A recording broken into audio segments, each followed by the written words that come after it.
Good evening everyone. आज हम conjunction के बारे में बात करेंगे। कंजक्शन क्या होते हैं और उनको किस प्रकार से यूज किया जाता है, तो हम देखते हैं कंजक्शन। हम बात कर रहे हैं कंजक्शन।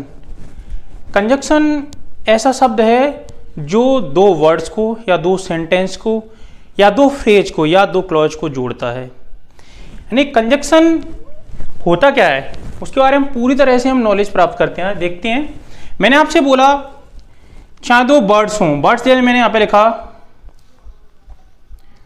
राम एंड श्याम। ये आपका क्या है, एंड है। एंड क्या आपका एक कंजक्शन है, किसको जोड़ रहा है? राम एक नाउन भी है, एक सब्जेक्ट भी है, श्याम एक नाउन भी है, एक सब्जेक्ट भी है। तो यानी क्या कर रहा है, एंड का काम क्या है, राम और श्याम को जोड़ना। हम बात करते हैं मेरे पास दो फ्रेज। फ्रेज क्या होता है, यानी फ्रेज एक होता है शब्दों का समूह, दो या दो से अधिक शब्दों का समूह होता है। जैसे मैंने यहां पे लिखा एट होम।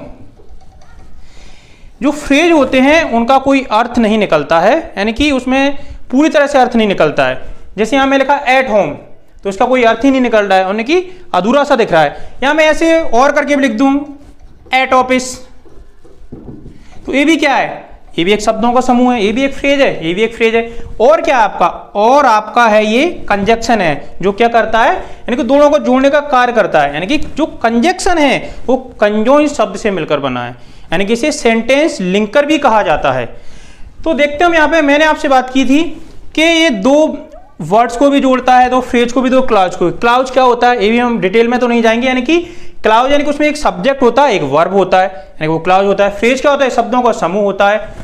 शब्द सब जानते हैं, सेंटेंस सभी लोग जानते हैं। तो हम बात करते हैं अब कंजक्शन कितने प्रकार के होते हैं।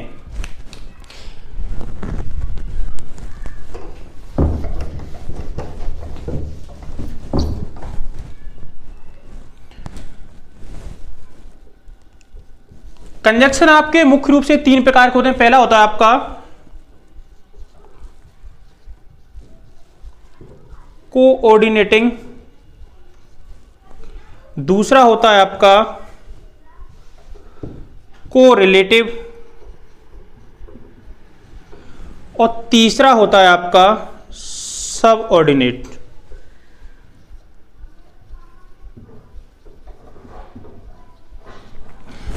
कंजक्शन आपके मुख्य रूप से तीन प्रकार के होते हैं। पहला होता है आपका कोऑर्डिनेटिंग, दूसरा होता है आपका कोरिलेटिव, और तीसरा होता है आपका सबऑर्डिनेटिंग। अब हम पहले बात करते हैं कोऑर्डिनेटिंग कंजक्शन के बारे में, यानी कि यह कंजक्शन, इसमें कौन कौन से कंजक्शन आते हैं, उसको किस प्रकार से यूज किया जाता है। तो हम इस दो को हटा देते हैं, हम पहले बात करते हैं कोऑर्डिनेटिंग के बारे में। मैंने आप लिखा कोऑर्डिनेटिंग, यानी कि इसका काम होता है समान को समान से जोड़ना। जिस प्रकार से सब्जेक्ट होगा तो सब्जेक्ट को ही जोड़ेगा, नाउन होगा नाउन को जोड़ेगा, यानी कि प्रोनाउन होगा प्रोनाउन को जोड़ेगा, और डिग्री जैसे सुपरलेटिव है तो सुपरलेटिव को जोड़े। यानी कि इसका काम है समान को समान से जोड़ना। जैसे मैंने यहां पे लिखा राम और श्याम अच्छे दोस्त हैं। मैंने यहां पे लिखा राम और श्याम अच्छे दोस्त हैं। Ram and Shyam are good friends, यानी कि Ram and Shyam are good friends. अब मैंने यहां पे बात क्या की थी, यानी कि जो कोऑर्डिनेटिंग कंजक्शन है वो समान को समान से जोड़ेगा। मैंने यहां पे लिखा है राम, राम क्या एक सब्जेक्ट है, एक नाउन भी हो सकता है, ये भी एक सब्जेक्ट है।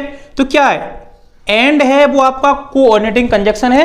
ये देखो यहां पे बिल्कुल समान को समान से होगा। सपोज करो मैं राम के साथ में यहां पे प्ले लिख दूं, मैं राम के साथ में प्ले लिख दूं, तो राम एंड प्ले ये बिल्कुल गलत हो जाएगा, यानी कि ये समान नहीं है। तो इसका काम क्या है, कोऑर्डिनेटिंग का बिल्कुल समान को समान से जोड़ना। तो जैसे Ram and Shyam are good friends. दूसरा हम देखते हैं, मैंने यहां पे लिखा he is poor but honest. मैंने यहां पे लिखा he is poor but honest. तो उसका काम क्या है, यहां पे ये क्या है, पुअर एक एडजेक्टिव है और ऑनेस्ट भी एक एडजेक्टिव है, यानी कि ये क्या, इसका कार्य क्या है, वट क्या आपका, वट एक कंजक्शन है। कौन सा कंजक्शन है आपका, कोऑर्डिनेटिंग, यानी ये काम क्या कर रहा है, बिल्कुल समान को समान से जोड़ने का कार्य कर रहा है। तो यहाँ पे यानी कि वो है गरीब है लेकिन कैसा, ईमानदार है। तो यानी कि बिल्कुल इसका कार्य है कोऑर्डिनेटिंग का कि बिल्कुल समान को समान से जोड़ेगा, यानी कि जो कोऑर्डिनेटिंग कंजक्शन है वो हमेशा अपने समान को समान से जोड़ेगा। यानी आप समझ चुके होंगे पूरी तरह से, या सब्जेक्ट होगा तो सब्जेक्ट को सब्जेक्ट से, प्रोनाउन को प्रोनाउन से, एडजेक्टिव को एडजेक्टिव से, डिग्री को डिग्री से। तो आप पूरी तरह से समझ चुके होंगे। अब मैं बात करता हूं जो कोऑर्डिनेटिंग कंजक्शन है उसके अंतर्गत कौन कौन से कंजक्शन आते हैं और हम इनको आसानी से याद कैसे कर सकते हैं। जैसे मैंने यहां पे लिखा, इसके लिए एक ट्रिक है आपकी, फैन वॉइस। फैन वॉइस यानी कि फैन वॉइस के अंतर्गत आपके सारे के सारे कोऑर्डिनेटिंग कंजक्शन आ गए। अब मैं इसको डिटेल में बताता हूं। जैसे आपका एफ है तो एफ से आपका आएगा फोर, ए है तो ए से आपका आएगा एंड, एन है एन से आपका आएगा नॉर, वी है वी से आएगा आपका वट, ओ से आएगा आपका और, वाई से आएगा आपका एट और एस से आएगा आपका सो। यानी आप कोऑर्डिनेटिंग कंजक्शन को फैन वॉइस से याद कर सकते हैं। मैंने यहाँ पे लिखा है एफ, एफ से आएगा आपका फोर, ए से आएगा आपका एंड, एन से आएगा आपका नॉर, ओ से आएगा आपका और वाई से आएगा आपका एट और एस से आएगा आपका सो। यानी आप इनको आसानी से याद कर सकते हैं। तो अब हमको आगे की वीडियो में हम बिल्कुल डिटेल में बात करेंगे इसकी, यानी कि एंड का, फोर का, नॉर का, वट का सारे प्रयोग कहाँ किस प्रकार से किए जाते हैं, बिल्कुल मैं डिटेल में बताऊंगा पूरी तरह से किस प्रकार से। जो बहुत ही आपको आसान लगे, ज्यादा कठिन नहीं है, कंजक्शन बहुत ही सिंपल है। चलो हम बात करते हैं अभी कंजक्शन में। इससे पहले हमने पढ़ा था यानी कि कोऑर्डिनेटिंग कंजक्शन कौन कौन से होते हैं, तो हम बात करते हैं उसकी डिटेल में बात करते हैं। हम बात कर रहे हैं अभी एंड और दोनों कंजक्शन के बारे में हम डिटेल में पढ़ेंगे। तो पहला है आपका एंड, इसका हिंदी मीन्स होता है और का हिंदी मीन्स होता है या।